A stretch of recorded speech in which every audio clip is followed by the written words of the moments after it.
নমস্কার বন্ধুরা, আজকে শেয়ার করব ওলের ডাঁটা রেসিপি।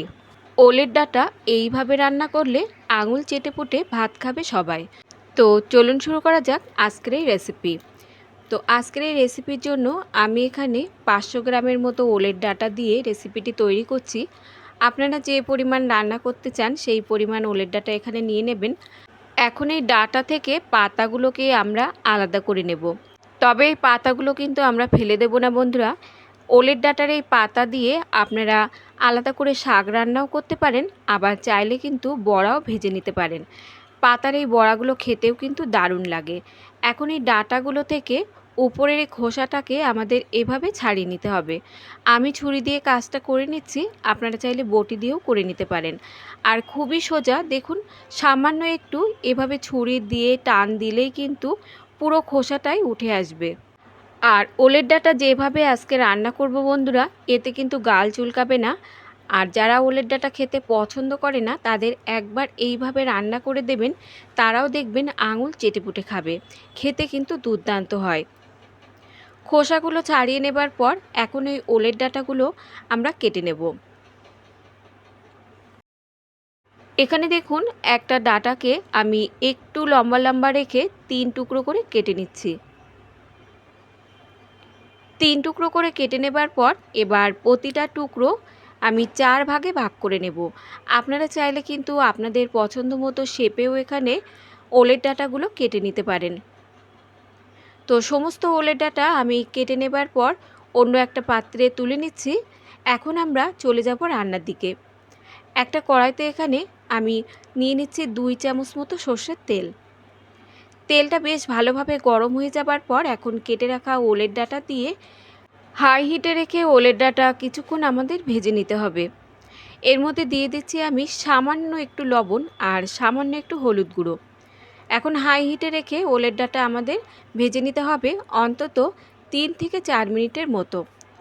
ওলের ডাঁটা এভাবে প্রথমে ভালো করে একটু ভেজে নিলে দেখবেন খেতেও ভালো লাগবে, আবার গালও চুলকাবে না। তো এটা ভাজা হতে থাকুক, ততক্ষণ এই রেসিপির জন্য আমরা একটা মশলা রেডি করে নেব। এখানে একটা চপারের মধ্যে দেখুন আমি নিয়ে নিচ্ছি একটা গোটা রসুন, আর সঙ্গে দিয়ে দিচ্ছি আমি 4টে কাঁচা লঙ্কা। ঝালের পরিমাণটা আপনারা যে যেমন খাবেন তেমন এখানে যোগ করে নেবেন। আর দিচ্ছি একটা মিডিয়াম সাইজের কোচানো পেঁয়াজ।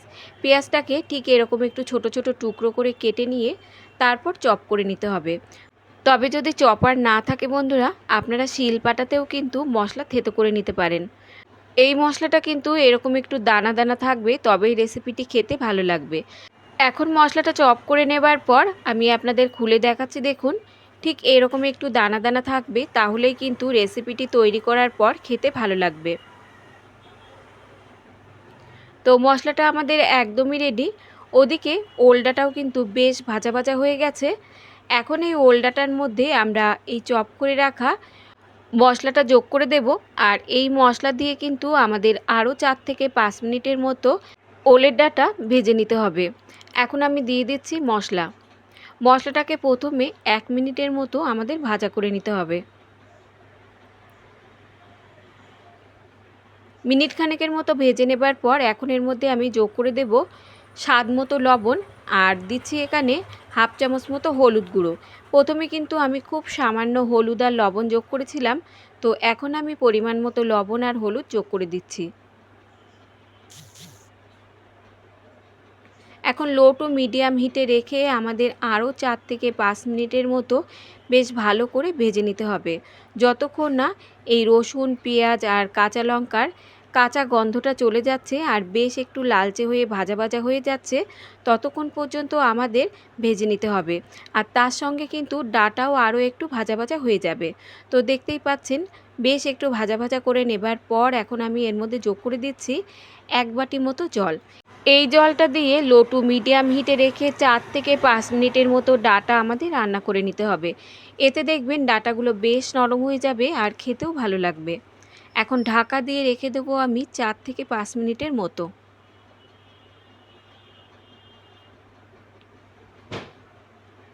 5 মিনিট পর ঢাকনাটা তুলে নিচ্ছি। এখন আমরা চেক করে নেব যে ডাটা এখানে সেদ্ধ হয়েছে কিনা। তো একটা ডাটা আমি আপনাদের একটু চেপে দেখিয়ে দিচ্ছি। দেখুন, ডাটা কিন্তু বেশ ভালোভাবে এখানে নরম হয়ে গেছে।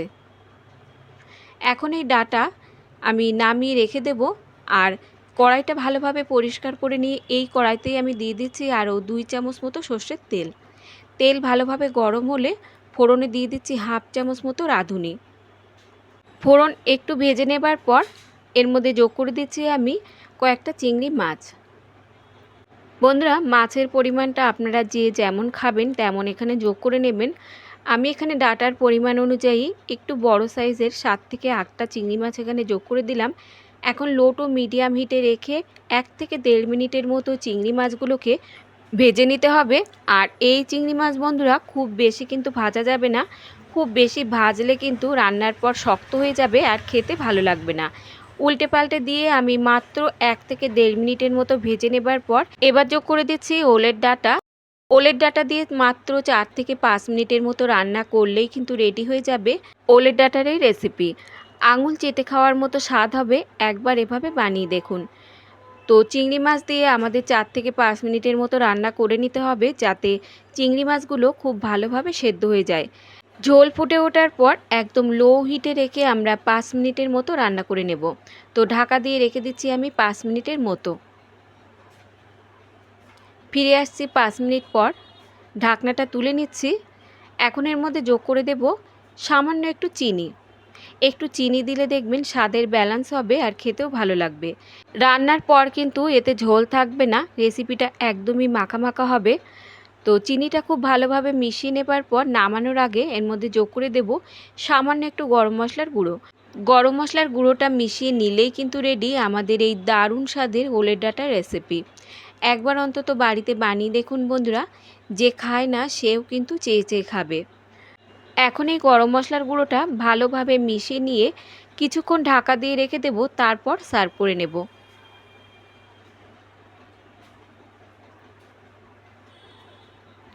তো বন্ধুরা, আজকের এই ওলের ডাঁটার রেসিপি যদি আপনাদের ভালো লাগে, একটা লাইক আর সাবস্ক্রাইব করে আমার পাশে থাকার অনুরোধ রইল। আজ তাহলে এই পর্যন্ত বন্ধুরা, দেখা হবে অন্য কোনো রেসিপির সঙ্গে। ততক্ষণ সুস্থ থাকবেন, ভালো থাকবেন। আর সম্পূর্ণ রেসিপিটি দেখার জন্য সকলকে ধন্যবাদ।